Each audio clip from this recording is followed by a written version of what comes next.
As a fashion and lifestyle content creator and vlogger, finding the best and easiest equipment to use for my content is always a priority. For the past 2 years, I've been using the Panasonic Lumix camera for photo shoots, Instagram reels, and long-form videos. And the iPhone 15 Pro Max has been my go-to for shooting quick, everyday vlogs and mirror-style outfit shoots. And so far, both have been amazing to work with, but there is a new contender on the scene that I just had to try out. And it's the DJI Osmo Pocket 3. It's an all-in-one discrete camera that promises seamless, high-quality shots that can potentially replace my iPhone 15 for content creation. And just a quick note before I go even further, I am not a camera or tech expert, and this video isn't going to be a deep dive into all the specs. If you're looking for detailed technical comparisons, there are a ton of YouTube videos that cover those aspects. Instead, this video will focus on how the DJI Osmo Pocket 3 fits into the world of lifestyle content creation. We'll explore its aesthetic impact and video quality, usability, portability, how well it integrates into content creation workflows, and finally, its adaptability to lifestyle vlogging. And at the end of the video, I'll let you guys know if the DJI Osmo Pocket 3 will replace my iPhone 15 Pro Max for content creation. So without further ado, let's get started. I ordered the Osmo Pocket 3 Creator Combo, and I didn't get it from Amazon. I actually got it directly from the DJI website, which I will link down below. And I've been using it a lot for 2 months. If you guys want to see a closer look of the Osmo Pocket 3 footage, I already uploaded 3 videos on my channel where I only use this device to shoot. And I'll also link those below in the description box.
So I don't know about you guys, but I'm the type who just wants to shoot and go. I don't like spending extra time adjusting the settings on my cameras. So whenever I shoot on my iPhone 15, I rarely adjust the settings really, except for maybe the exposure setting if I want the shot to look darker. But for the most part, I just leave it as is because I'm always on the go. And the same goes for the Osmo Pocket 3. I almost always leave the settings as is. I have both of them set to capture 4K 60 FPS. After seeing a comparison of the video quality, in my opinion, I prefer the visual aesthetics of the Osmo Pocket 3 just because it gives more of a film-like quality and professional touch in comparison to the iPhone 15 Pro Max, and it just looks more clear. However, the iPhone 15 Pro Max does have a video setting called Cinematic, and that should give you more of that film-like quality if you're interested in that look. But overall, I still prefer the footage of the Osmo Pocket 3.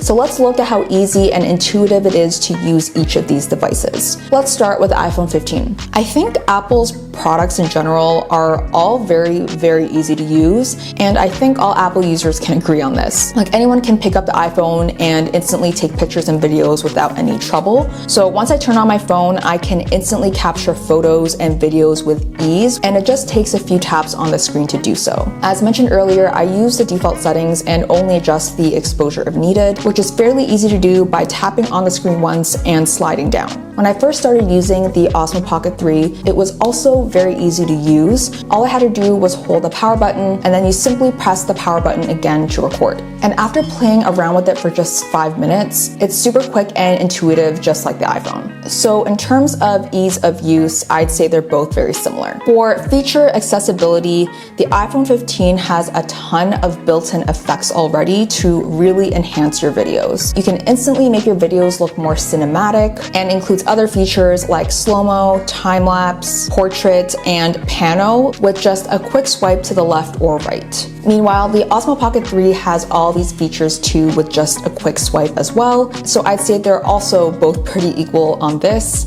However, the one feature that the Osmo Pocket 3 has that I personally think beats the iPhone on is the built-in gimbal. This makes the shots way more stabilized, making all shots look as if it was professionally made. And this feature is especially valuable in dynamic shooting scenarios, typical in fashion and lifestyle vlogging, where movement is frequent, like fashion shows, and can otherwise lead to shaky footage.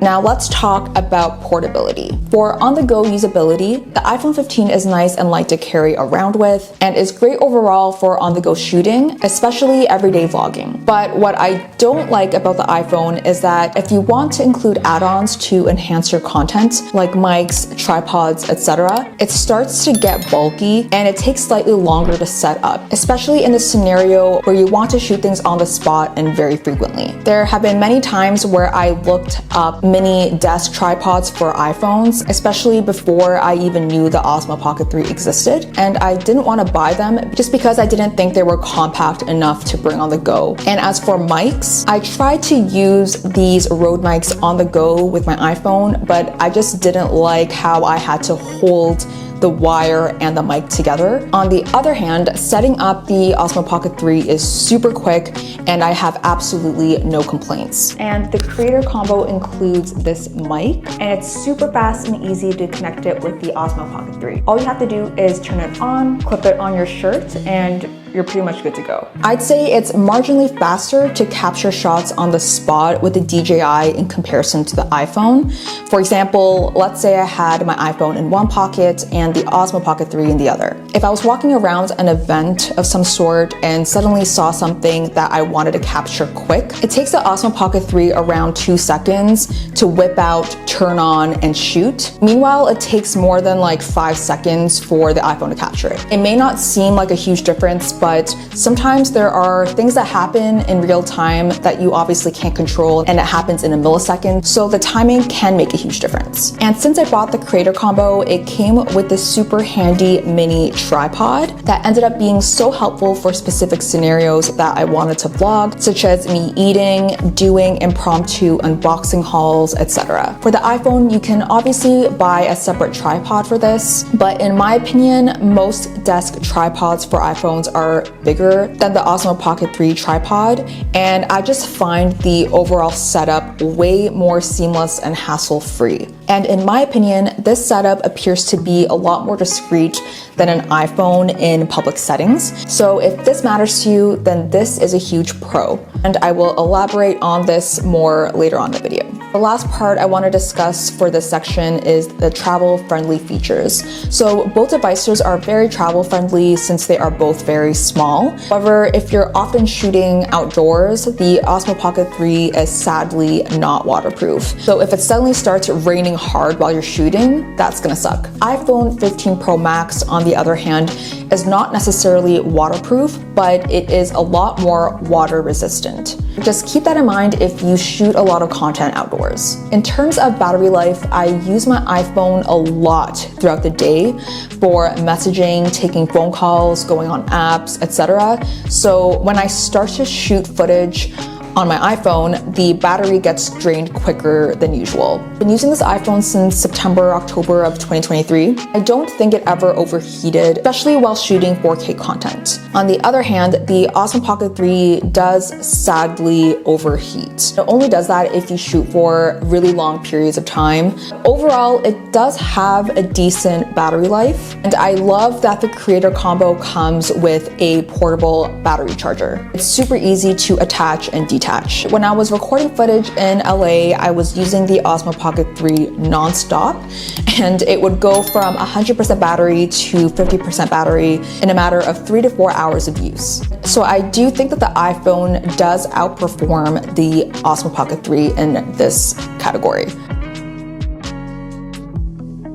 Next up, let's talk about how these devices integrate into content creation workflow. So for editing and workflow compatibility, I primarily use CapCut for quick editing. So it's very fast and simple to transfer and edit the footage immediately after shooting on my iPhone. And since my primary social media apps are already on my iPhone, it's even quicker to share my content to my audience. With the Osmo Pocket 3, they have an app that you can download called Lightcut, where you can connect your DJI device and you can either transfer all your files or manually select your files to edit instantly. I did try out this app and I do recommend it if you want to instantly do some quick and simple edits on the spot, especially if you're traveling. For example, when I was in LA, I used this app to cut down some scenes, and the process was very quick and smooth and did not lag on my phone. However, I'm going to have to admit that the iPhone integrates into my existing editing workflow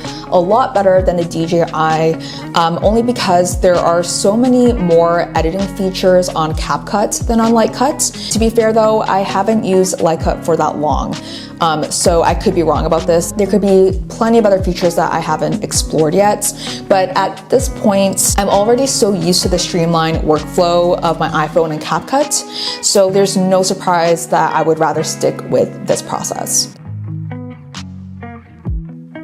So last but not least, lifestyle adaptability. So overall, the iPhone still gets the job done in terms of capturing quick footage for fashion-related events for me.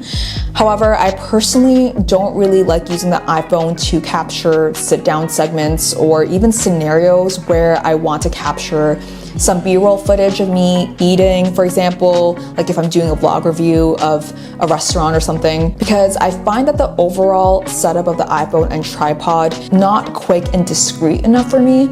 I'm a brand new vlogger, so I'm still pretty shy and would rather not draw too much attention to myself in public settings. But obviously, if you are more experienced and you don't care about people staring at you and looking at you, then this iPhone setup will work. After using the DJI in different scenarios, I honestly believe that this beats the iPhone in many ways in this category. It takes like 5 seconds to do, and you just plop it on the table and you're good to go. And this makes it perfect for real-time vlogging in restaurants or just capturing B-roll of you doing things. I've captured myself eating in restaurants a lot and no one ever really glanced my way, except for maybe the servers, but that's to be expected. So TLDR, this device is perfect for those who are a little shy, like me. For more active scenarios like capturing fashion shows, the iPhone does a great job still.